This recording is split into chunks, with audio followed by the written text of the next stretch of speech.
All right, guys, we are back. This is The Giver, page 72. We're going to start at the very top of 72. He has just gone through reading the rules that is in his folder.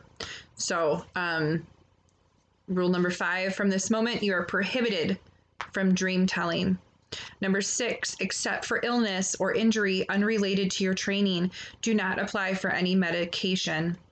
Number 7, you are not permitted to apply for release. And number 8, you may lie. Jonas was stunned. What would happen to his friendships? His mindless hours playing ball or riding his bike along the river. Those had been happy and vital times for him. They were to be completely taken from him now. The simple logistic instructions where to go and when were expected. Every 12 had to be told, of course, where and how and when to report for training. But he was a little dismayed that his schedule left no time, apparently, for recreation. The exemption from the rudeness startled him. Reading it again, however, he realized it didn't compel him to be rude. It simply allowed him the option.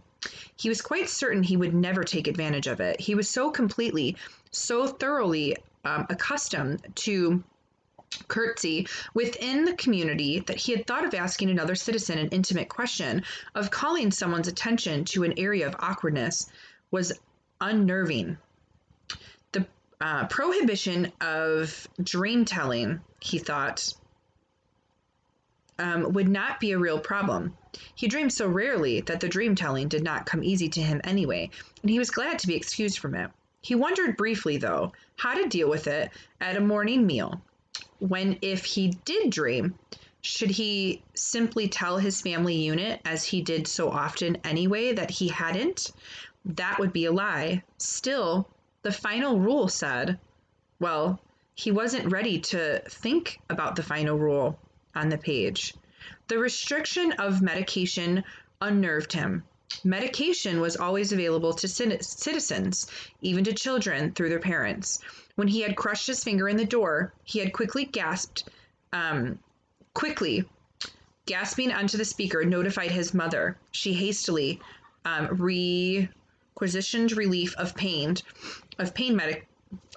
medication, which had promptly been delivered to his dwelling. Almost instantly, the excruciating pain in his hand had diminished to the throb which it was now, all he could recall of the experience. Rereading rule number 6, he realized that a crushed finger fell into the category of unrelated to training. So if it ever happened again, and he was quite certain it wouldn't, he had been very carefully near heavy doors since the accident. He could still receive medication. The pill he took now each morning was also unrelated to training, so he would continue to receive the pill. But he remembered uneasily that the chief elder had said about the pain that would come with his training. She had called it indescribable. Jonas swallowed hard, trying without success to imagine what such pain might be like with no medication at all, but it was beyond his comprehension. No reaction to rule number 7 at all. It had never occurred to him that under any circumstance ever he might apply for release. Finally, he steeled himself to read the final rule again. He had been trained ever since earliest childhood, since his earliest learning of language, never to lie. It was an integral part of the learning of precise speech. Once, when he had been 4, he said just prior to midday meal at school, "I'm starving." Immediately he had been taken aside for a brief private lesson in language precision. He was not starving, it was pointed out. He was hungry. No one in the community was starving, had ever been starving, or would ever be starving. To say starving was to speak a lie, an unintentioned lie, of course. But the reason for precision of language was to ensure that unintentional lies were never uttered. Did he understand that? They asked him, and he had. He had never, within his memory, been tempted to lie. Asher did not lie. Lily did not lie. His parents did not lie. No one did. Unless, now, Jonas had thought that he had a thought that he had never had before. This new thought was frightening. What if others, adult, had upon becoming 12s received their instructions the same terrifying sentence? What if they had all been instructed, you may lie? His mind reeled, now empowered to ask questions of utmost rudeness and promised answers he could conceivably, though it was almost unimaginable, ask someone, some adult, his father perhaps, do you lie? But he would have no way of knowing if the answer received were true. I go in here, Jonas, Fiona told him when they reached the front door of the house in the House of the Old after parking their bicycles in the designated area. I don't know why I'm nervous, she confessed. I've been here so often before. She turned her folder over in her hand. Well, everything's different now, Jonas reminded her. Even the nameplates on our bikes, Fiona laughed. During the night of the nameplate of each new 12 had been removed by the maintenance crew and replaced with a style that indicated citizen in training. I don't want to be late, she said hastily and started up the steps. If we finish at the same time, I'll ride home with you. Jonas nodded and waved to her and headed around the building towards the annex, a small wing attached to the back. He certainly didn't want to be late for his first day of training either. The annex was very ordinary, its door unremarkable. He reached for the heavy handle, then noticed a buzzer on the wall, so he buzzed instead. Yes? The voice came through a small speaker above the buzzer. It's Jonas. I'm the new, come in. A click indicated that the door had been unlatched. The lobby was very small and contained only a desk, which a female attendant was working on some papers. She looked up when he entered. Then, to his surprise, she stood. It was a small thing, the standing, but no one had ever stood automatically to acknowledge Jonas's presence before. Welcome, receiver of memory, she said respectfully. Oh, please, he repeated uncomfortably, call me Jonas. She smiled, pushed a button, and heard a click that unlocked the door to her left. You may go right in, she told him. Then she seemed to notice his discomfort and to realize its origin. No doors in the community were locked, ever. None that Jonas knew of anyway. The locks are simply to ensure the receiver's privacy, because he needs concentration, she explained. It would be difficult if citizens wandered in looking for the Department of Bicycle Repair or something. Jonas laughed, relaxing a little. The woman seemed very friendly, and it was true, in fact. It was a joke throughout the community that the Department of Bicycle Repair, an unimportant little office, was relocated so often that no one ever knew where it was. There's nothing dangerous in here, she told him. But she added, glancing at the wall clock, he doesn't like to be kept waiting. Jonas hurried through the door and found himself in an uncomfortably furnished living area. It was not like his own family unit's dwelling. Furniture was standard throughout the community, practical, sturdy. The function for each piece clearly defined, a bed for sleeping, a table for eating, a desk for studying. All of those things were in the spacious room, though each was slightly different from those in his own dwelling. The fabrics on the upholstered chair and sofa were slightly thicker and more luxurious. The table legs were not straight like those at home, but slender and curved with small carved decorations at the foot. The bed in an alcove at the far end of the room was draped with a splendid cloth, embroidery all over its entire surface with intricate designs, but most conspicuous difference was the books.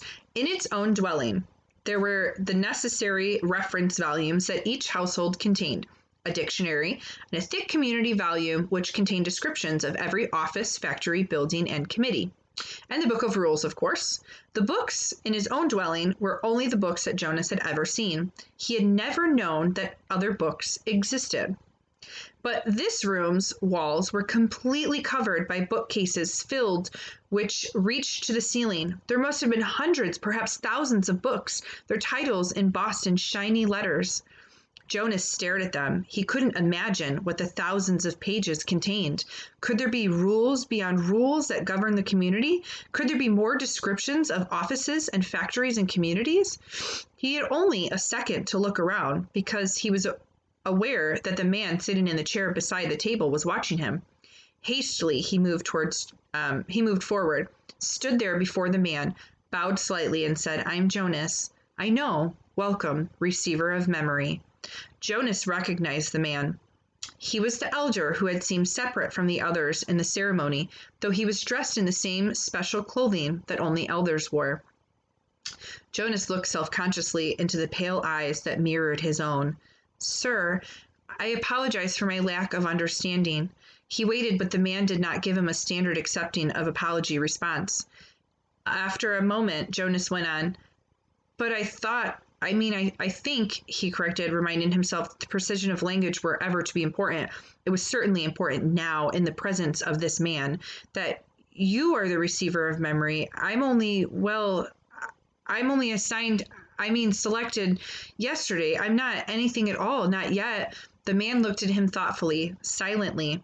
It took a combined interest, curiosity, concern, and perhaps a little sympathy as well. Finally, he spoke.